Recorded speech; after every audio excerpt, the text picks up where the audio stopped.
সে যুদ্ধের ভয়াবহতা কাটিয়ে ওঠেন, ধ্বংস স্তূপের উপর দাঁড়িয়ে যে যাত্রা শুরু করেছেন শূন্য হাতে, সেই বাংলাদেশকে তিনি মাত্র 3 বছর 7 মাসের মধ্যে একটা স্বল্পোন্নত দেশে উন্নীত করেন। সে সময় যখন বাংলাদেশের মানুষের শান্তি শৃঙ্খলা ফিরে আসে, মানুষ একটু সুন্দর জীবনের স্বপ্ন দেখতে শুরু করে, ঠিক তখন আসে আঘাত। 75 15ই আগস্ট, ওই ধানমন্ডি 32 নম্বর বাড়ি, যেখান থেকে জাতির পিতা স্বাধীনতার ঘোষণা দিয়েছিলেন, পাকিস্তানি হানাদার বাহিনী তাকে গ্রেপ্তার করে নিয়ে গেছিল এই ঘটনার পর। তখন এই বাড়িটা তারা লুটপাট করেছিল, কিন্তু আগুন দিয়ে পোড়ায়নি, ভাঙেনি। মুক্তিযুদ্ধে বিজয়ের পর জাতিপিতা ফিরে আসতে সক্ষম হন বাংলাদেশে। 10ই জানুয়ারি 1972 সালে তিনি প্রত্যাবর্তন করেন। এই বাড়িতে বসেই তিনি কিন্তু বাংলাদেশের এই বিধ্বস্ত বাংলাদেশকে গড়ে তোলেন। রাষ্ট্রপতি হিসেবে তিনি কিন্তু রাষ্ট্রপতি ভবনে থাকেননি, বা প্রধানমন্ত্রী হিসেবে প্রধানমন্ত্রী ভবনে থাকেননি। এই ছোট বাড়িটা, যে বাড়িটা আমার মা অনেক কষ্ট করে প্রতিটি ইট নিজের হাতে গেড়ে তিনি এই বাড়িটা গড়ে তুলেছিলেন। ওই বাড়িতেই 15ই আগস্ট আমার বাবা জাতির পিতা বঙ্গবন্ধু শেখ মুজিবকে হত্যা করা হয়। আমার মা বেগম ফজিলাতুন্নেসা মুজিবকে হত্যা করে। আমার 3 ভাই, সকলেই আমার ছোট। মুক্তিযোদ্ধা ক্যাপ্টেন শেখ কামাল, মুক্তিযোদ্ধা লেফটেন্যান্ট শেখ জামাল, এবং ছোট রাসেল, যার বয়স ছিল মাত্র 10 বছর। তাদেরকে তো কেউ নির্মমভাবে হত্যা করে। কামাল জামালের নবপরিণীতা বধূ সুলতানা এবং ওরজি জামালকে হত্যা করে। আমার একমাত্র চাচা শেখ আবু নাসের, তিনিও মুক্তিযোদ্ধা, পঙ্গু ছিলেন। ঘাতকের নির্মম বুলেটের আঘাতে তিনিও জীবন হারান। রাষ্ট্রপতির মিলিটারি সেক্রেটারি ছুটে এসেছিলেন ব্রিগেডিয়ার জামিল উদ্দিন, তাকে হত্যা করে। পুলিশ অফিসার সিদ্দিকুর রহমানকে হত্যা করে। একই সাথে যুবনেতা শেখ ফজলুল হক মনিকে হত্যা করে, তার অন্তঃসত্ত্বা স্ত্রী আরজুমনি, তাকেও হত্যা করে। আব্দুর রব সানিবাদ, যিনি স্বাধীনতার সংগঠক ছিলেন, তাকে হত্যা করে। তার 10 বছরের ছেলে আরিফ, 13 বছরের মেয়ে বেবি, 4 বছরের নাতি সুকান্ত সহ ওই পরিবারের সদস্যদের নির্মমভাবে হত্যা করে। 15ই আগস্টে যারা শাহাদাত বরণ করেছে, আমি তাদের আত্মার মাগফিরাত কামনা করি।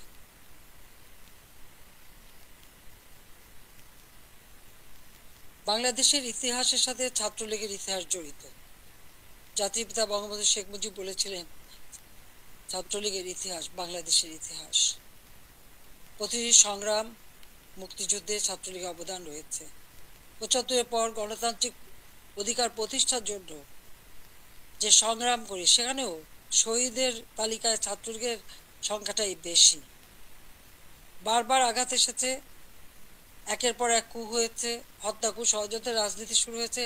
সেখান থেকে বাঙালি জাতিকে উদ্ধার করে আমরা এদেশে গণতন্ত্র প্রতিষ্ঠা করি। 15ই আগস্ট আমার ছোট বোন রেহানা আর আমি বিদেশে ছিলাম বলে বেঁচে গিয়েছিলাম। 6টি বছর প্রবাসে আমরা কাটাই। এরপর আমি সুযোগ পাই বাংলাদেশে ফিরে আসতে, বলতে গেলে অনেকটা জোর করে ফিরে আসি।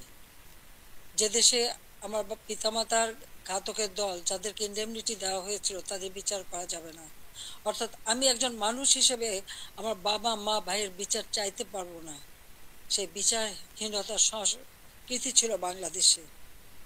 যে দেশে গণহত্যা চালিয়েছিল পাকিস্তান হানাদার বাহিনী, গ্রামের পর গ্রাম জ্বালিয়ে পুড়ে ছাড়খাড় করেছিল, মা বোনদেরকে ধরে নিয়ে ক্যাম্পে রেখে দিনের পর দিন পাশবিক অত্যাচার করত, সেই যুদ্ধাপরাধী যাদের বিচার জাতিপিতা শুরু করেছিলেন, তাদেরকেও কিন্তু ছেড়ে দেওয়া হয়, মুক্তি দেওয়া হয়েছিল তখন। সেই অবস্থায়ও কিন্তু আমি দেশে ফিরে এসেছিলাম একটা প্রত্যয় নিয়ে, যে আদর্শ নিয়ে, যে চেতনা দিয়ে বাংলাদেশ স্বাধীন হয়েছে, যে চেতনা নিয়ে বাংলাদেশ স্বাধীন হয়েছে, সেই মুক্তিযুদ্ধের চেতনাকে বাস্তবায়ন করা, যে আদর্শ বুকে ধারণ করে লাখো শহীদ রক্ত দিয়ে দেশ স্বাধীন করেছে, সেই শহীদের মর্যাদা রক্ষা করে বাংলাদেশের মানুষের অন্ন, বস্ত্র, বাসস্থান, চিকিৎসা, শিক্ষা, মৌলিক অধিকারগুলি নিশ্চিত করে বাংলাদেশকে একটা উন্নত, ক্ষুধা, দারিদ্র্যমুক্ত বাংলাদেশ গড়ে তোলা। যা জাতির পিতা বঙ্গবন্ধু শেখ মুজিবের স্বপ্ন ছিল, এবং সেই কাজে আমরা কিন্তু সাফল্য অর্জন করেছিলাম। প্রথমবার সরকারে এসে আমরা অনেকগুলি উন্নয়নের কাজ করি, এরপর আসতে পারিনি। আবার বাংলাদেশে জঙ্গি সন্ত্রাস দুর্নীতির দেশ হয়েছিল, প্রায় 8টি বছর সময় নষ্ট হয়। 2008-এর নির্বাচনে আওয়ামী লীগ এককভাবে 300 সিটের মধ্যে 233টা সিট পায়। বাংলাদেশের মানুষের আস্থা বিশ্বাস অর্জন করে সরকার গঠন করি। 2009 সাল থেকে 2024 সাল এই বাংলাদেশ উন্নয়নশীল দেশের মর্যাদা পায়।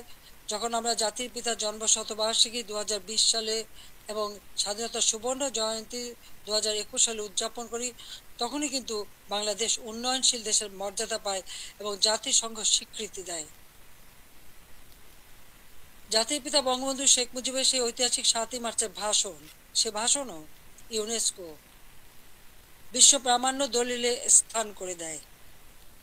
কারণ যে ভাষণ পৃথিবীর বিভিন্ন দেশে সামরিক অসামরিক নেতারা ভাষণের মধ্য দিয়ে মানুষকে উজ্জীবিত করেছে, সেই ভাষণগুলির মধ্যে প্রায় 2500 বছরের সকল ভাষণের মধ্যে জাতিপিতা বঙ্গবন্ধু শেখ মুজিবের ভাষণটি সর্বশ্রেষ্ঠ ভাষণ হিসেবে গণ্য হয়। আন্তর্জাতিক প্রামাণ্য দলিলে তার স্থান পেয়েছে। বাংলাদেশে এখন জাতির পিতা বঙ্গবন্ধু শেখ মুজিবের ভাষণ নিষিদ্ধ করেছে, কিন্তু আন্তর্জাতিকভাবে তো তার স্বীকৃতি পেয়েছে। 21শে ফেব্রুয়ারি সারা বিশ্বে আন্তর্জাতিক মাতৃভাষা দিবস হিসেবে স্বীকৃতি পেয়েছে, যেটা আওয়ামী লীগ সরকার এসেই আমরা সেই উদ্যোগ নিয়েছিলাম এবং ইউনেস্কো কর্তৃক সেটা স্বীকৃতি পেয়েছিল। বাংলাদেশের উন্নয়ন, এটা তো শুধু একথা তো কেউ বলতে পারবে না যে উন্নয়নটা শুধুমাত্র আমরা একটি দলের জন্য করেছি। এই উন্নয়নটা সারা দেশের মানুষের জন্য। আমরা দেশের ছেলে মেয়েদের, আমাদের ভবিষ্যৎ প্রজন্ম, তরুণ সমাজ, যারা এদেশের একদিন কর্ণধার হবে, তাদের জন্য মানসম্মত শিক্ষার পরিবেশ আমরা তৈরি করেছিলাম, যেখানে ছিল অনবজ সেশন জট। সেখান থেকে মুক্ত করে আমরা শিক্ষার পরিবেশ তৈরি করি। সাথে সাথে ব্যাপকভাবে যাতে তরুণ সমাজের কর্মসংস্থান সৃষ্টি হয়, তার জন্য আমি সমস্ত কিছু বেসরকারি খাতে উন্মুক্ত করে দিই। আমাদের দেশে মাত্র একটা টেলিভিশন ছিল, একটা রেডিও ছিল, কোনো মোবাইল ফোন ছিল না, ডিজিটাল ফোন ছিল না। ডিজিটাল বাংলাদেশ গড়ে তোলা এবং টেলিভিশন রেডিওকে বেসরকারি খাতে উন্মুক্ত করে দেওয়া, ব্যাংক বিমান থেকে শুরু করে প্রতিটি প্রতিষ্ঠান বেসরকারি খাতে উন্মুক্ত করে দিয়েছিলাম একটা লক্ষ্য নিয়েই, যে আমাদের তরুণ সমাজের কর্মসংস্থানের ব্যবস্থা হবে। সেই লক্ষ্য নিয়েই আমাদের দেশের উন্নয়নের যত পরিকল্পনা আমরা নিয়েছি, সে পরিকল্পনাগুলি ছিল একেবারে গ্রাম পর্যায় পর্যন্ত। আমার গ্রাম আমার শহর, সেভাবে যেন প্রত্যেকটা গ্রাম গড়ে ওঠে এবং প্রত্যেকটা গ্রামের মানুষ যেন নাগরিক সুবিধা পায়, সেই ব্যবস্থাও আমরা করেছিলাম। ডিজিটাল বাংলাদেশ গড়ে তুলব, প্রতিটি ইউনিয়ন পর্যায় পর্যন্ত আমরা ডিজিটাল সেন্টার খুলে দিই, সেখানে কর্মসংস্থানের ব্যবস্থা হয়। আমাদের দেশে একসময় মানুষ কোনো ইন্টারনেট ব্যবহার করতো না, আজকে 13 কোটি মানুষ কিন্তু ইন্টারনেট ব্যবহার করে। মোবাইল ফোন ছিল না, সেই মোবাইল ফোনও উন্মুক্ত করে দিই এবং এখন 18 কোটি সিম ব্যবহার হয়। এবং এর জন্য আমরা ট্রেনিংয়ের ব্যবস্থা করি, কম্পিউটার ট্রেনিং ইনকিউবেশন সেন্টার করে দিয়েছি, স্কুলে স্কুলে কম্পিউটার ল্যাব তৈরি করে দেওয়া হয়েছে, বিশ্ববিদ্যালয়ে বিনামূল্যে ইন্টারনেট সার্ভিস ব্যবস্থা করা হয়েছে, wifi connection, broadband connection, Bangabandhu satellite 1 আমরা উৎক্ষেপণ করেছি। আধুনিক প্রযুক্তি জ্ঞান সম্পন্ন জাতি গড়ে উঠুক, সেটাই চেয়েছি। বিজ্ঞান প্রযুক্তি বিশ্ববিদ্যালয় 96 সালে সরকার এসেই নির্মাণ করি, যাতে করে বিজ্ঞানের দিকে মানুষ ঝোঁকে, গবেষণায় প্রতি মনোযোগী হয়। কারণ বিজ্ঞানের বিকাশ ছাড়া কখনো কোনো দেশ উন্নতি লাভ করতে পারে না, সেই জন্য এই ব্যবস্থা আমরা নিয়েছিলাম। এরপরে টেক্সটাইল বিশ্ববিদ্যালয়, ফ্যাশন ডিজাইন বিশ্ববিদ্যালয়, ডিজিটাল বিশ্ববিদ্যালয়, ইসলামিক আরবি বিশ্ববিদ্যালয়, এভিয়েশন এবং এয়ারোস্পেস বিশ্ববিদ্যালয় থেকে শুরু করে কৃষি বিশ্ববিদ্যালয়, বহুমুখী বিশ্ববিদ্যালয় আমরা করে দিয়েছি, মেডিকেল বিশ্ববিদ্যালয়, সবগুলি কিন্তু আওয়ামী লীগের করা, আওয়ামী লীগের হাতে করা। একটার পর একটা ইনস্টিটিউট করে দিয়েছি, ব্যাপকভাবে কর্মসংস্থান সৃষ্টি করেছে। পাবলিক সার্ভিস কমিশনে প্রতি বছর নিয়মিত পরীক্ষা হওয়া শুরু করে, ছেলেমেয়েরা যথাযথভাবে মেধার ভিত্তিতেই কিন্তু চাকরি পেয়েছে, কাজ পেয়েছে। কর্মসংস্থান ব্যাংক প্রতিষ্ঠা করে দিয়ে যেখান থেকে বিনা জামানতে ঋণ নিয়ে সবাই যেন কাজ করতে পারে, কর্মসংস্থান ব্যবস্থা যাতে হয়, ব্যাপক হারে যেন বিদেশি বিনিয়োগ আসে, সেই সুযোগ আমরা সৃষ্টি করে দিই এবং সেই বিনিয়োগ এসেছে। 2009 সালে সরকার এসে আমি প্রেক্ষিত পরিকল্পনা প্রণয়ন করি 2010 থেকে 2021। এটা লক্ষ্য ছিল বাংলাদেশকে আরো উন্নত করা, বাংলাদেশের মানুষের জীবন মান উন্নত করা, আধুনিক বিশ্বের সঙ্গে যাতে তাল মিলিয়ে চলতে পারে সেই ব্যবস্থা করা, এবং সেটাই আমরা কিন্তু করেছিলাম। আজকে আমাদের এটা বললে চলবে না যে মুক্তিযুদ্ধ, জাতির পিতা বঙ্গবন্ধু শেখ মুজিবের অবদান এবং গণতন্ত্র প্রতিষ্ঠার সংগ্রাম, এর সব কিছুই কিন্তু আমাদের আন্দোলন সংগ্রামের ফসল। জাতির পিতা বঙ্গবন্ধু শেখ মুজিব যদি এদের স্বাধীন না করতেন তাহলে আমরা কোথায় থাকতাম? পাকিস্তানের একটা প্রদেশ। পাকিস্তান আমলে একজন বাঙালি কিন্তু সেক্রেটারি হতে পারেনি, একজন বাঙালি কিন্তু মেজর জেনারেল পর্যন্ত যেতে পারেনি, মাত্র মেজর হিসেবে থাকতে পারত, একজন মাত্র কর্নেল ছিল। পাকিস্তান আমলে কিন্তু আমাদের শিক্ষার কোনো উচ্চশিক্ষার সুযোগই ছিল না। এমনকি বিদেশে যেতে হলে ওই পাকিস্তানের রাজধানীতে যে বিদেশের আমাদের পাসপোর্ট এবং ভিসা নিতে হতো, আন্তর্জাতিক ফ্লাইট করাচি থেকে নিতে হতো। সেটা আমার নিজের অভিজ্ঞতা আছে। 69 সালে যখন ওই বিদেশে যাই, ওই করাচিতে যে থেকে ভিসা নিয়ে তারপর যেতে হয়েছে। কিন্তু দেশ স্বাধীন হবার পরে তো সেটা ছিল না। আমদানি রপ্তানি ব্যবসা পূর্ববঙ্গে কেউ করতে পারতো না, ওই পাকিস্তানে যেই করতে হতো। কিন্তু আমরা স্বাধীনতা অর্জন করতে পেরেছি বলেই সকল সুযোগ আমরা পেয়েছি, আমাদের ছেলেমেয়েরা উচ্চ শিক্ষার সুযোগ পেয়েছে। আমাদের মুক্তিযুদ্ধের ইতিহাস আমাদের গৌরবের ইতিহাস, আমাদের বিজয়ের ইতিহাস। এই ইতিহাসকে মুছে ফেলতে পারবে না। আমি জানি এটা মুছে ফেলার চেষ্টা হচ্ছে, সংবিধানকে ধ্বংস করা, জাতীয় পতাকা ধ্বংস করা, অনেক চেষ্টাই করা হয়েছে। কিন্তু লাখো শহীদের রক্তের বিনিময়ে যে পতাকা পেয়েছি, যে সংবিধান পেয়েছি, যে স্বাধীনতা পেয়েছি, তা ওই কয়েকজন বুলডোজার দিয়ে ভেঙে গুড়িয়ে দেবে এ শক্তি তাদের হয়নি এখনো। এটা তাদের দুর্বলতার প্রকাশ। তারা একটা দালান ভাঙতে পারে, কিন্তু ইতিহাসকে তারা ধ্বংস করতে পারে না। ইতিহাস কিন্তু তার প্রতিশোধ নেয়, এটাও তাদের মনে রাখতে হবে। একবার মুছে ফেলা হয়েছিল 75-এর পর, এরপরে আবার এখন শুরু। যারা এটা করছে তারা তাদের হীনমন্যতার পরিচয় দিচ্ছে। তাদের কাছে বোধহয় বাংলাদেশের স্বাধীনতাটা পছন্দ হয় না, ওই পাকিস্তানিদের মানে অধীনে থাকা আর তাদের পদলেহন করাটাই তাদের বোধহয় পছন্দ। আজকে অন্তত আমরা বলতে পারি, জাতির পিতা স্বাধীনতার পর যুদ্ধ বিধ্বস্ত দেশ যখন গড়ে তোলেন, তখনও কিন্তু ছাত্রছাত্রীদের বিনামূল্যে বই দিতেন, বিনামূল্যে কাপড় চোপড় দিয়েছেন, প্রত্যেক বাড়ি বাড়ি ত্রাণ সামগ্রী পৌঁছে দিয়েছেন। বাংলাদেশের মানুষের কল্যাণে তিনি কাজ করে দিয়ে গেছেন এবং পথ দেখিয়ে দিয়ে গেছেন। আর তারই পদাঙ্ক অনুসরণ করে আমরা বাংলাদেশ পরিচালনা করে বাংলাদেশকে কিন্তু উন্নত করেছি। আজকে আমরা বিনামূল্যে পাঠ্য পুস্তক দিতাম 1 জানুয়ারি। আবার প্রশ্ন, এবছরে কেন এখনো বই দিতে পারলো না? ফেব্রুয়ারি মাস শুরু হয়ে গেছে, এখনো বই দিতে পারিনি। অথচ কোভিডের সময় যখন অর্থনৈতিক মন্দা বিশ্বব্যাপী, তখনও আমরা ঠিক 1 জানুয়ারি আমাদের শিক্ষার্থীদের হাতে বই তুলে দিয়েছিলাম সময় মতো।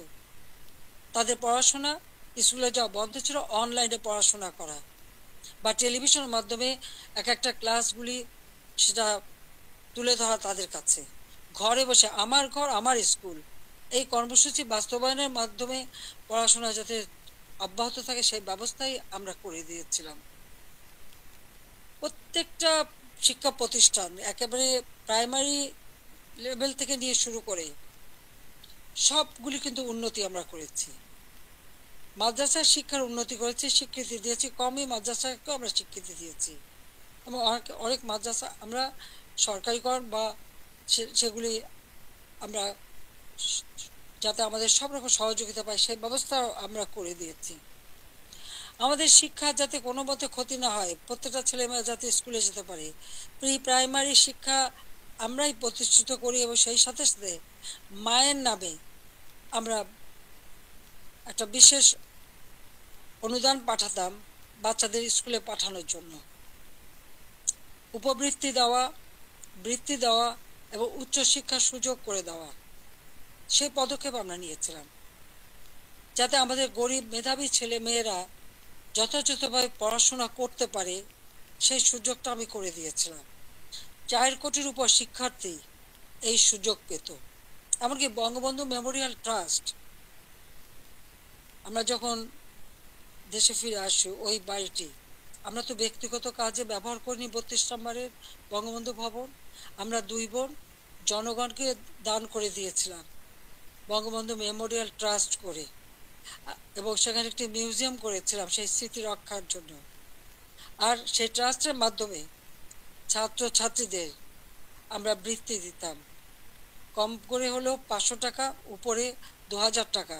মেডিকেল ইঞ্জিনিয়ারিং পর্যন্ত যারা পড়তো সকলের জন্য এই বৃত্তি উন্মুক্ত ছিল। 1800 শিক্ষার্থীকে আমরা বৃত্তি দিতাম। তাছাড়া অনেক দুস্থ এবং গ্রেনেড হামলা আহত নিহত পরিবার, তাদেরকে মাসহারা দিতাম। কোভিডের সময় এই বঙ্গবন্ধু মেমোরিয়াল ট্রাস্ট থেকেই 5 কোটি টাকা দিয়ে আমি ফান্ড করে দিয়েছিলাম প্রাইম মিনিস্টার অফিসে, যেখান থেকে কোভিডে যারা আক্রান্ত তাদের সহযোগিতা করা। আমরা ভূমিহীন গৃহহীনদের ঘরবাড়ি করে দিই। বঙ্গবন্ধু মেমোরিয়াল ট্রাস্ট থেকে 5 কোটি টাকা দিয়ে আমি বিশেষ তহবিল গঠন করে দিই, যেখানে জমি পাওয়া যেত না সেই জমি ক্রয় করে ভূমিহীন গৃহহীন মানুষকে ঘরবাড়ি করে দেওয়া। যাদের ঠিকানা ছিল না তাদের আমি ঠিকানা দিয়েছিলাম। এমনকি এই আশ্রয়ণ প্রকল্পের থেকে পুলিশের চাকরিও পেয়েছে আমাদের অনেক ছেলে মেয়ে, কারণ তাদের ঠিকানা হয়েছিল, আগে তাদের ঠিকানা ছিল না। 58টা জেলা ভূমিহীন গৃহহীন মুক্ত করেছিলাম। আমাদের লক্ষ্য ছিল যে আমরা সমগ্র জেলায় কোনো মানুষ ভূমিহীন গৃহহীন থাকবে না, সকলের একটা মর্যাদা থাকবে। ঢাকা শহরে বস্তিবাসীর জন্য আমি ফ্ল্যাট বাড়ি নির্মাণ করে সেখানে তাদের থাকার ব্যবস্থা ভাড়া ভিত্তিক, বস্তিতে যে ভাড়া দিত সেই ভাড়াতেই যা থাকতে পারে সেই ব্যবস্থা করেছি। আমাদের দেশের যারা সুইপার, হরিজন, দলিত শ্রেণী, তাদেরকে ফ্ল্যাট বাড়ি নির্মাণ করে দিয়েছি। এবং আমাদের বেদে কুষ্ঠরোগী, হিজড়া, প্রতিটি অনগ্রসর যারা, তাদের জন্য বিনামূল্যে ঘর এবং তাদের জীবন জীবিকার ব্যবস্থা আমরা করে দিয়েছি। বাংলাদেশে আমি যখন 96 সালে সরকার গঠন করি মাত্র 1600 মেগাওয়াট বিদ্যুৎ ছিল। আমি 4300 মেগাওয়াটে উন্নীত করেছিলাম। কিন্তু পরবর্তীতে 8 বছর পর যখন আবার সরকারে আসি তখন পেয়েছিলাম মাত্র 3200 মেগাওয়াট। আমরা উদ্যোগ নিই, ঘরে ঘরে বিদ্যুৎ দেব, প্রতিটি ঘর আলোকিত করব। আমাদের কথা রেখেছি, প্রত্যেক ঘরে ঘরে আমরা বিদ্যুৎ পৌঁছে দিয়েছিলাম, প্রতিটি ঘর আলোকিত করেছিলাম। আমাদের লক্ষ্য ছিল যে একটি মানুষও কুড়ে ঘরে বাস করবে না, নিদেন পক্ষে একটা টিনের ঘরেও হলেও তাদের দেব। সেটা কিন্তু আমরা দিতে পেরেছি এবং এর পরবর্তীতে এসে সেমি পাকা ঘর আমরা দিয়ে দিয়েছি যাতে মানুষ বাঁচতে পারে। খেলাধুলায় আরও আগ্রহী যাতে হয়, ক্রিকেট টেস্ট ম্যাচ সেটাও আমার সময় অর্জন করা এবং সেই সঙ্গে সঙ্গে তাদের ট্রেনিং করানো। ক্রিকেট, ফুটবল বা দেশীয় খেলা, হকি, প্রত্যেকটা খেলার সুযোগ আমরা করে দিয়েছি এবং ছেলে মেয়ে উভয়ই সুযোগ পেত। আমাদের সে প্রাইমারি স্কুলে মেয়েদের জন্য বঙ্গমাতা গোল্ড কাপ টুর্নামেন্ট এবং ছেলেদের জন্য বঙ্গবন্ধু শেখ মুজিব গোল্ড কাপ টুর্নামেন্টের মাধ্যমে সেই ছোট্টবেলার থেকে যাতে তারা খেলতে পারে সেই ব্যবস্থা আমরা করে দিয়েছি। আজকে কি দুর্ভাগ্য আমাদের, আমাদের মেয়েরা ফুটবল খেলতে যে সারা অনেক দেশ থেকে কিন্তু তারা জয়ী হয়ে এসেছে, বাংলাদেশের সুনাম করে এসেছে, আজকে আমাদের দেশে তারা খেলতে পারছে না কেন? মেয়েদের খেলার অধিকার নাই কেন, সেটা আমার প্রশ্ন। তাদেরকে কেন বাধা দেওয়া হলো? যারাই বাধা দেন তারা কি ভুলে যান আমাদের নবী করিম সাল্লাল্লাহু আলাইহি ওয়াসাল্লাম যখন ইসলাম ধর্ম প্রচার করেন তখন কে প্রথম ইসলাম ধর্ম গ্রহণ করেছিল? ইসলাম ধর্ম গ্রহণ করেছিল একজন নারী, তিনি বিবি খাদিজা, তিনি প্রথম ইসলাম ধর্ম গ্রহণ করেন। সে কথাটা তাদের ভুললে চলবে না। মায়ের পেটেই সন্তান জন্ম নেয়, আর সেই মায়ের জাতিকে অবমাননা করা কেন, সেটা আমার প্রশ্ন। খেলাধুলা, সংস্কৃতি চর্চা, সাহিত্য চর্চা, এই সংস্কৃতি তো আমাদের অধিকার, সকলের অধিকার। এখানে নারী পুরুষের কোনো ভেদাভেদ থাকতে পারে না, আর ইসলাম ধর্ম কখনো তা বলে না। কিন্তু আজকে আমরা দেখছি শুধু মেয়েদের খেলতে যে দেওয়া হয় না তা না, শিক্ষকদের লাঞ্ছিত করা হয়। এটা কেমন ধরনের কথা? শিক্ষক আমাদের গুরুজন, তাদের প্রতি আমাদের সম্মান দেখাতে হবে। আর সেই সম্মান যে আমরা দেখাই সেটা তো আপনারা জানেন। এমনকি আমি প্রধানমন্ত্রী হবার পরেও আমার ইউনিভার্সিটির শিক্ষক, তাদেরকে আমি সম্মান করতাম। আমার স্কুলের শিক্ষক যাদের সঙ্গে দেখা হওয়ার সাথে সাথে আমি সম্মান করতাম, তাদের পা ধরে সালাম করতাম, তখন শিক্ষক গুরুজন। কিন্তু আমি জানি না এই কোটা আন্দোলনের নামে এমন একটা পরিবেশ সৃষ্টি করে ফেলা হলো যে ছাত্র ছাত্রীরা শিক্ষকদের অপমান করে, তাদের গলায় জুতার মালা পরায়, তাদেরকে গাছের সাথে বাঁধে, তাদেরকে দিয়ে জোর করে পদত্যাগ করায়। কেন এই ধরনের বেয়াদবি কেন শেখাবে বা এই শিশুদের, কমলমতি শিশুদের এবং ছাত্রছাত্রীরা কেন এই বেয়াদবি করবে? আজকে ছাত্রছাত্রীরা শিক্ষকদের বয়কট করে। এই ধরনের অদ্ভুত আচরণ আমি জানি না পৃথিবীর আর কোনো দেশে আছে কিনা। তাহলে আমরা কি পরিচয় দেব? যে দেশের মানুষ ৭১ সালে মুক্তিযুদ্ধে বিজয় অর্জন করে বিজয়ী জাতি হিসেবে সারা বিশ্বে সম্মান পেয়েছে, আজকে সেই দেশের মানুষ কাছে কোথায় কোথায় সেই সম্মান? যে দেশটাকে আমি জাতির পিতা বঙ্গবন্ধু শেখ মুজিবের আদর্শ বুকে নিয়ে, যে বাংলাদেশকে আমরা উন্নয়নশীল দেশের মর্যাদা এনে দিয়েছিলাম, আমাদের অর্থনীতি আন্তর্জাতিকভাবে ৩৫তম অর্থনীতির দেশ হিসেবে স্বীকৃতি পেয়েছে, দারিদ্র্যের হার ৪১ ভাগ থেকে আমি ১৮.৭ ভাগে নামিয়ে এনেছিলাম, হতদরিদ্র ২৫ ভাগ থেকে আমি ৫.৬ ভাগে নামিয়ে এনেছিলাম, আমাদের সাক্ষরতার হার ৪৫ ভাগ থেকে ৭৮.৮ ভাগে উন্নীত করেছিলাম, এবং আমাদের দেশের ছেলেমেয়েরা দেশে বিদেশের জন্য যে পড়াশোনা করতে পারে, প্রধানমন্ত্রীর দপ্তরে আমি আলাদা শিক্ষা সহায়তা ট্রাস্ট ফান্ড করে দরিদ্র মেধাবী ছাত্রদেরকে আমি বৃত্তি দিতাম, যাতে তারা আরো উচ্চ শিক্ষা নিতে পারে, পিএইচডি করতে পারে বা অন্য যে কোনো উন্নত মানের শিক্ষা দেশে বিদেশে করতে পারে, সেইভাবে তাদের বৃত্তি দেওয়া শুরু করেছিলাম। কেন করেছিলাম? আমাদের তরুণ প্রজন্মের ভবিষ্যতের জন্য। কারণ যারা এদেশ একদিন দায়িত্ব নেবে তারা যেন সুষ্ঠুভাবে দেশকে এগিয়ে নিয়ে যেতে পারে, সেই লক্ষ্য নিয়েই তো আজকে আমি দেখি শিক্ষার অধিকার থেকে বঞ্চিত করা হচ্ছে। বিভিন্ন বিশ্ববিদ্যালয় থেকে ছাত্রদের বের করে দেওয়া হচ্ছে, তাদের সার্টিফিকেট বাতিল করা হচ্ছে, তাদের শিক্ষাবর্ষ কেড়ে নেওয়া হচ্ছে। কি অপরাধ তাদের? আমরা যখন বৃত্তি দিয়েছি, আমরা যখন মানুষকে সহযোগিতা করেছি, আমরা তো কোনো দল দেখিনি। দল মত নির্বিশেষে মেধাবী যা তারাই চাকরি পেয়েছে, তারাই সুযোগ পেয়েছে, তাদের জন্য আমি করেছি। আমি প্রধানমন্ত্রী হিসেবে মানুষকে মানুষ হিসেবেই দেখেছি। হ্যাঁ, একটা দেশে মাল্টি পার্টি সিস্টেম থাকে, বহুদলীয় গণতন্ত্র, সেখানে সকলের মতের ভিন্নতা থাকতে পারে, কিন্তু তার মানে এই না যে সকলের অধিকার থেকে কেড়ে নিতে হবে। ছাত্রদের শিক্ষার অধিকার, এটা ছাত্রদের অধিকার, দল মত নির্বিশেষে সকলের অধিকার। সেই অধিকার থেকে কাউকে বঞ্চিত করা, এর থেকে অন্যায় আর কিছু হতে পারে না। কিন্তু দুর্ভাগ্যের বিষয় যে আমরা দেখি সেই বৈষম্যহীন আন্দোলনের মাধ্যমেই আজকে বৈষম্য সৃষ্টি করা হচ্ছে, ছাত্রদের শিক্ষার অধিকার থেকে বঞ্চিত করা হচ্ছে, শিক্ষকদের অপমান করা হচ্ছে, শিক্ষা প্রতিষ্ঠানগুলির পরিবেশ নষ্ট করা হচ্ছে। কেন এই অবস্থা থাকবে? বাংলাদেশে ২০২৪ সালে যে ঘটনা ঘটলো, সেখানে পুলিশদের পিটিয়ে পিটিয়ে হত্যা করা, একটা অন্তঃসত্ত্বা নারী পুলিশ যে বারবার বলছে ভাই আমাকে মারবেন না, আমার পেটে বাচ্চা। মানুষ এত অমানুষ হয় কিভাবে যে তাকে পিটিয়ে পিটিয়ে হত্যা করা হলো? আগুন দিয়ে পুলিশ ফাঁড়িতে জ্বালিয়ে দেওয়া এবং সেখানে আগুন দিয়ে পুড়িয়ে ফেলা। মানুষকে মেরে পা বেঁধে ঝুলিয়ে রাখা, ঠিক কসাইখানায় পশু জবাই দিয়ে যেমন পা বেঁধে ঝুলিয়ে রাখে সেইভাবে তাদের ঝুলিয়ে রাখা। যারা এমনকি তাদেরকে এমনভাবে অপমান করা, কাপড় খুলে নিয়ে তাদেরকে এক একজনকে কিভাবে বেইজ্জতি করা। যারা এইসব ঘটনা ঘটে তাদের মধ্যে কি এতটুকু মানবিকতা নেই, এতটুকু শালীনতা বোধ নেই? কি করে একটা মানুষ এভাবে মানুষকে অত্যাচার করতে পারে? আমরা তো 15 বছর 7 মাস তো ক্ষমতায় ছিলাম, এইভাবে তো আমরা কাউকে অপমান করিনি বা এভাবে দলীয়করণ আমরা করিনি।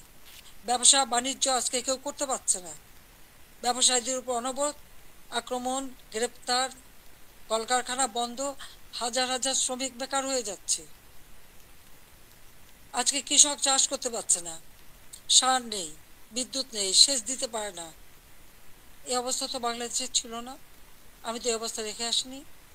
বাংলাদেশে মানুষের খাদ্য নিরাপত্তা নিশ্চিত করেছি। উত্তরবঙ্গে মঙ্গা লেগেই থাকতো, সেখানে মঙ্গা দূর করেছি। যারা একবেলা খাবার পেত না, অন্তত 3 বেলা তারা খাবার পেত। বিদেশ থেকে পুরনো কাপড় এনে পরানো হতো। কই, আওয়ামী লীগ সরকার আসার পর তো বিদেশ থেকে পুরনো কাপড় এনে পরানো লাগেনি। অন্ন, বস্ত্র, বাসস্থান, চিকিৎসা, শিক্ষা সব ব্যবস্থাই তো করেছিলাম। কমিউনিটি ক্লিনিকের মাধ্যমে 30 প্রকার ঔষধ বিনামূল্যে দেওয়া হতো। আন্তর্জাতিক মানের চিকিৎসা সেবা দেওয়ার জন্য আন্তর্জাতিক মানের হাসপাতাল তৈরি করেছি, বেসরকারি খাতে উন্মুক্ত করে দিয়েছি।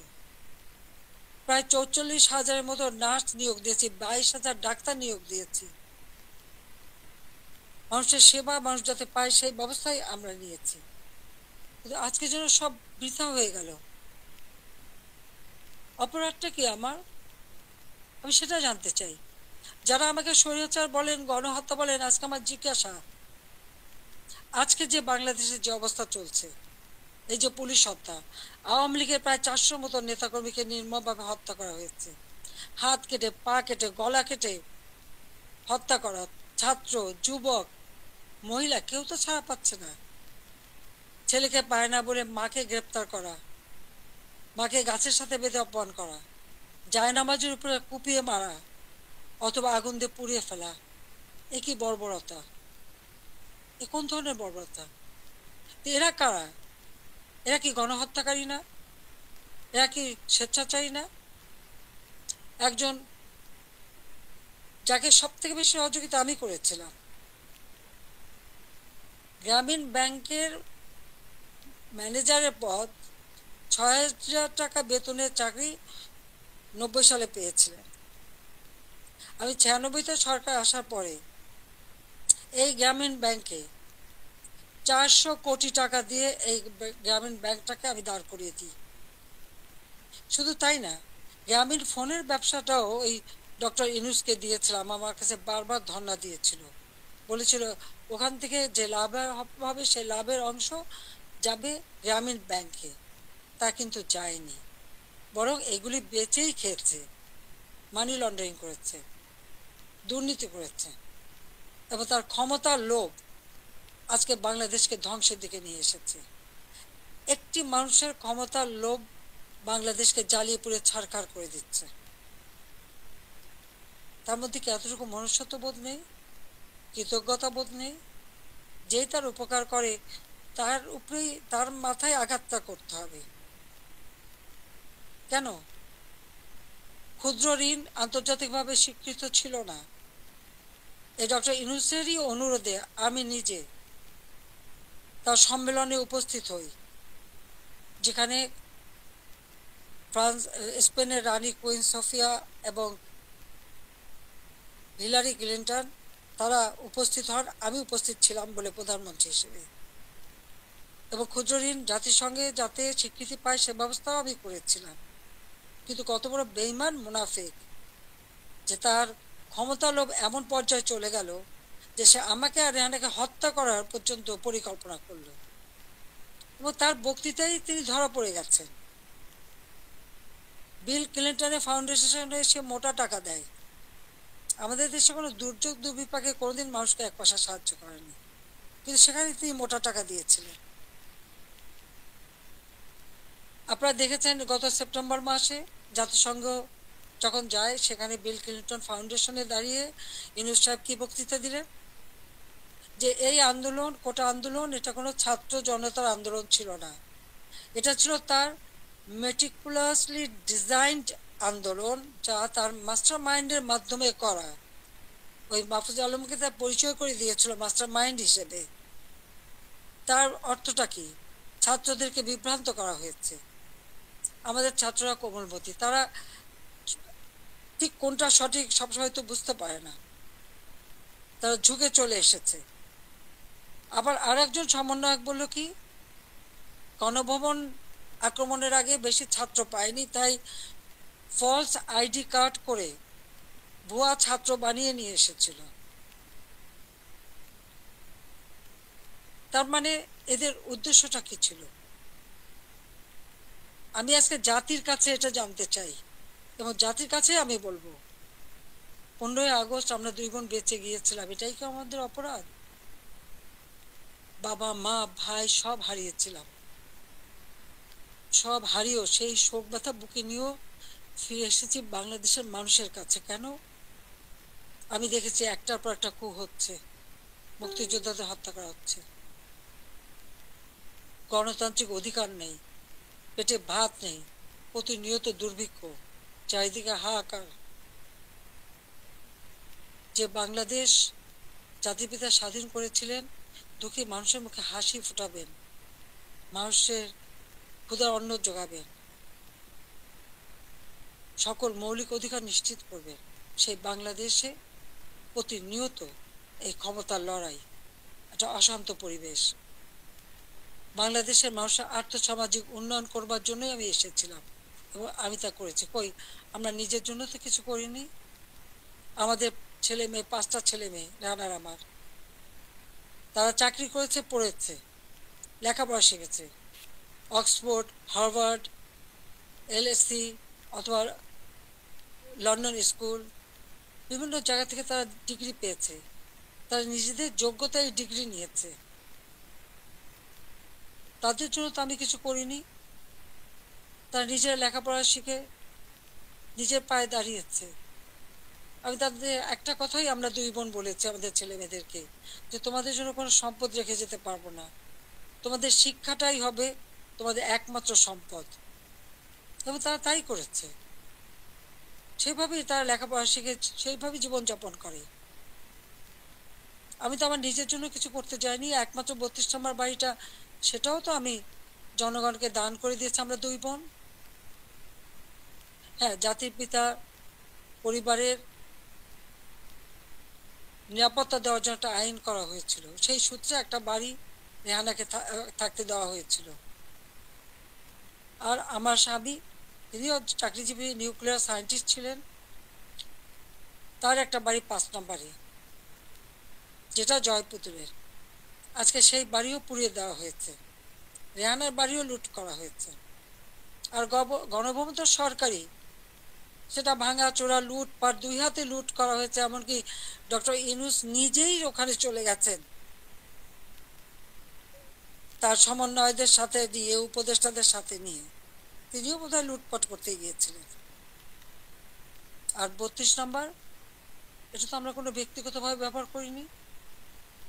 মিউজিয়াম সারা বিশ্বের অনেক বড় বড় নেতারা এসেছেন, রাষ্ট্রপ্রধান এসেছেন, সরকার প্রধান এসেছেন, ওই বাড়ি ভিজিট করেছেন।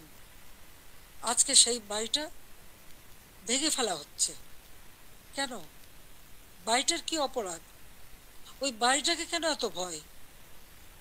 আমি দেশের মানুষের কাছে আজকে বিচার চাই, আমি দেশের জনগণের কাছে বিচার চাই। বলুন আপনারা, আমি কি আপনাদের জন্য কিছুই করিনি? আমি কি আপনাদের অন্ন বস্ত্র বাসস্থান চিকিৎসার ব্যবস্থা করে দেইনি? আপনাদের ঘরে আলো জ্বালিনি? আপনাদের ছেলেমেয়ে লেখাপড়া শিক্ষার ব্যবস্থা করিনি? রাস্তাঘাট, পুল, ব্রিজ করে আপনাদের যোগাযোগের ব্যবস্থা, কর্মসংস্থান ব্যবস্থা করে দেয়নি? তাহলে কেন এই অপমান? কেন এই বাড়িটা ভাঙা হবে? এই বাড়ি থেকে তো স্বাধীনতার ঘোষণা দিয়েছিলেন জাতির পিতা, আর স্বাধীন দেশ হয়েছিল বলেই তো আজকে বাংলাদেশ এত উন্নত হয়েছে। তাহলে এই বাড়ি কারা ভাঙে? আমি আপনাদের কাছে, দেশের জনগণের কাছে বিচার চাই। আমি ছাত্র সমাজের কাছেও এটা বলবো যে যারা বিভ্রান্ত করে তোমাদেরকে বিভ্রান্তির পথে নিয়ে গিয়েছিল, ওই সাধারণ ছাত্রছাত্রীদের প্রতি তো আমাদের কোনো রাগও নেই, কোনো অভিযোগও নেই, কারণ আমি জানি তোমাদের এই বয়সটাই এরকম। কিন্তু সকলে তো এর মধ্যে ঢুকে নিত। যারা আজকে এই ধরনের ধ্বংস করছে, যারা মানুষ হত্যা করেছে, তারা তো খুনি হিসেবে চিহ্নিত হবে। এখানে সাধারণ ছাত্রছাত্রীদের কোনো দায়বদ্ধতা নেই। কাজে আমি মনে করি যে এর থেকে সাধারণ ছাত্রছাত্রীদের দূরে থাকা ভালো, এদের এই ধ্বংস যজ্ঞের যেন অংশ না নেয়, বরং লেখাপড়ার পরিবেশ ফিরে আসুক, আরো উন্নত জীবন তোমরা পাও, আমি সেই দোয়াই করি। কিন্তু যে ইতিহাস আমাদের রক্তের অক্ষরে লেখা, সেই ইতিহাস ভুললে পরে নিজেদের অস্তিত্ব থাকবে না। সেই ইতিহাস ভুললে পরে আমরা বিশ্বে মাথা তুলে দাঁড়াতে পারবো না, চলতে পারবো না। 15ই আগস্টের পরে আমরা পারতাম না। খুনের জাতি হিসেবে পরিচিত ছিল এই দেশ, ভিক্ষার জাতি হিসেবে পরিচিত ছিল, প্রাকৃতিক দুর্যোগের দেশ হিসেবে পরিচিত ছিল। আমি সেখান থেকে বাংলাদেশকে উন্নত করে উন্নয়নের রোল মডেল হিসেবে সারা বিশ্বে বাংলাদেশের সম্মান নিয়ে এসেছিলাম। সারা বিশ্ব বাংলাদেশের উন্নয়নকে বিস্ময় বলে পরিচয় করত, তারা বিস্ময় বলে স্বীকার করত। কিন্তু 2024 সালের এই আগস্ট মাস থেকে আজকে বাংলাদেশ আবার সেই ধ্বংসের দেশ। আমার একটা প্রশ্ন, জুলাইয়ের 15 তারিখ থেকে যত রকমের হত্যাকাণ্ড, পুলিশ হত্যা, আওয়ামী লীগ নেতাকর্মী হত্যা, ছাত্র হত্যা, শিশু হত্যা, যত হত্যা হয়েছে, কেন ইন্ডেমনিটি দেওয়া হলো? অপরাধ করলে অপরাধীদের শাস্তি পেতে হবে। যারা অগ্নিসংযোগ করা হলো, ওই মেট্রো রেল, তারপরে এক্সপ্রেসওয়ে, ফ্লাইওভার, বা প্রত্যেকটা বিটিভি থেকে শুরু করে প্রতিটি প্রতিষ্ঠানে যে আগুন দেওয়া হলো, এবং সেটা সমন্বয়ক একজন বলেছে পুলিশ হত্যা না করলে আর মেট্রো রেলে আগুন না দিলে নাকি বিপ্লব সফলতা। কিসের বিপ্লব? এই হত্যাযজ্ঞ ধ্বংসলীলাই কি বিপ্লব? বিপ্লবের অর্থ বোঝে? তারা নিজেরাই স্বীকার করছে, আর সেখানে তাদেরকে ইন্ডেমনিটি দেওয়া হয়েছে। অপরাধ যারা করে তারাই দায় মুক্তি পায়, আর অপরাধী তাদের বিচার কিন্তু একদিন না একদিন হবেই, এটা সকলে মনে রাখতে হবে। তো আমি আজকে এখানে ছাত্র সমাজ আছে, আমি সবাইকে বলবো অন্তত মনোযোগী হও পড়াশোনায়, নিজের পায়ে দাঁড়াও, নিজের পিতা মাতাকে সম্মান করো, শিক্ষকদের সম্মান করো, নিজের শিক্ষা প্রতিষ্ঠান, এই প্রতিষ্ঠান কোনো জঙ্গিদের হাতে তুলে দিও না। এই শিক্ষার অনেক কষ্ট করেই আমরা শিক্ষার পরিবেশ এনেছিলাম, যেখানে প্রতিদিন বোমাবাজি আর অস্ত্রের ঝনঝনানি ছিল, সেখান থেকে মুক্ত করে চমৎকার পরিবেশ করে দিয়েছিলাম, কোনো সেশন জট ছিল না। কিন্তু আজকে আবার সেই সেশন জট, আজকে আবার একটা দুঃসময় যাচ্ছে। আমাদের এই তরুণ সমাজই পারে এখান থেকে পরিবর্তন আনতে।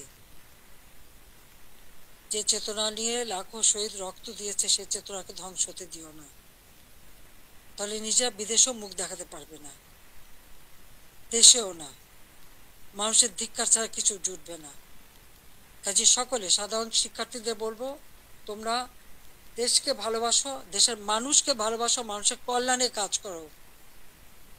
আর ওই যারা জঙ্গি সন্ত্রাসী, যারা এই অগ্নিসংযোগ, মানুষ হত্যা আর এই ভাঙচুর করতে পারে, ইতিহাস মুছে ফেলতে চায়, তাদেরকে ধিক্কার জানাও। আজকে আবার আমি এখান থেকে বিদায় নেব। তার আগে আমি এটুকুই বলবো, দেশের মানুষের কাছেই আমার জিজ্ঞাসা, যে যারা মানুষ হত্যা করে, যারা ধ্বংসযজ্ঞ চালায়, তারা ফ্যাসিবাদী, না যারা মানুষের কল্যাণ করে, অন্ন বস্ত্র বাসস্থানের ব্যবস্থা করে, ঘরে ঘরে আলো জ্বালে, দেশের মানুষকে উন্নত জীবন দেয়, তারা ফ্যাসিবাদী, কারা স্বৈরাচার? এটা দেশের জনগণই বিচার করবেন। আমি তো আপনাদের কল্যাণে কাজ করেছি, দেশের মানুষের কল্যাণে কাজ করেছি, নিজের দিকে তো তাকাইনি, নিজের কি আছে না আছে সে তো দেখিনি, শুধু আপনাদের কল্যাণের জন্যই সবটুকু উজাড় করে দিয়ে দিন রাত পরিশ্রম করে মাত্র 15 বছরের মধ্যে বাংলাদেশকে উন্নত দেশ করেছি, উন্নয়নশীল দেশের মর্যাদা এনে দিয়েছি। যা বিশ্বে বাংলাদেশের মর্যাদা অর্জন করেছিল, আজকে সব ধ্বংস হয়ে গেছে। তবে আমি এটুকু আশাবাদী, হ্যাঁ, আমাদের যে স্মৃতিটুকু নিয়ে দুই বোন বেঁচেছিলাম, আজকে সেই স্মৃতিটুকু ভেঙে ফেলা হচ্ছে। এর আগে আগুন দিয়ে পুড়িয়েছে, আজকে তা ভেঙে ফেলা হচ্ছে। হ্যাঁ, একটা দালান ভেঙে ফেলতে পারে, ইতিহাস মুছতে পারবে না। একবার ভাঙলে আবার আমরা গড়তে পারবো। এই বাংলাদেশ আবার মাথা তুলে দাঁড়াবে, বাংলাদেশের মানুষ আবার বিশ্ব দরবারে মাথা উঁচু করে দাঁড়াবে। আল্লাহ যখন বাঁচিয়ে রেখেছেন, তো নিশ্চয়ই আমার কিছু কাজ বাকি আছে, সেটুকু করার জন্য আল্লাহ বাঁচিয়ে রেখেছেন। নইলে বারবার কেন মৃত্যুর হাত থেকে বেঁচে আসবো? মানুষের দোয়া, উপরে আল্লাহ রাব্বুল আলামিন ওই গ্রেনেড হামলা, গুলি, বোমা সব জায়গা থেকে তো আমাকে রক্ষা করে নিয়ে এসেছেন। এবারেও তো সেই একই অবস্থা। এবার তো একটাই লক্ষ্য ছিল, তার মেটিকুলাস ডিজাইনই ছিল ইউনূস সাহেবের আমাকে দুই বোনকে হত্যা করা। তারপরেও কিভাবে আল্লাহ আমাদেরকে রক্ষা করেছেন। কাজেই আবার বাংলাদেশ ফিরে আসবে, মুক্তিযুদ্ধের চেতনা গড়ে উঠবে, শহীদের রক্ত কখনো বৃথা যেতে পারে না, এটাই আমার কথা। আমি ছাত্রলীগকে ব্যান করেছে, ছাত্রকে ব্যান করার কোনো অধিকার নেই, কারণ ইউনূস সাহেবের ক্ষমতা দখল সম্পূর্ণ অবৈধ, অসাংবিধানিক। অস্ত্র অর্থের জোরে মানুষ খুন করে, মানুষের লাশের উপর পাড়া দিয়ে সে ক্ষমতা এসেছে।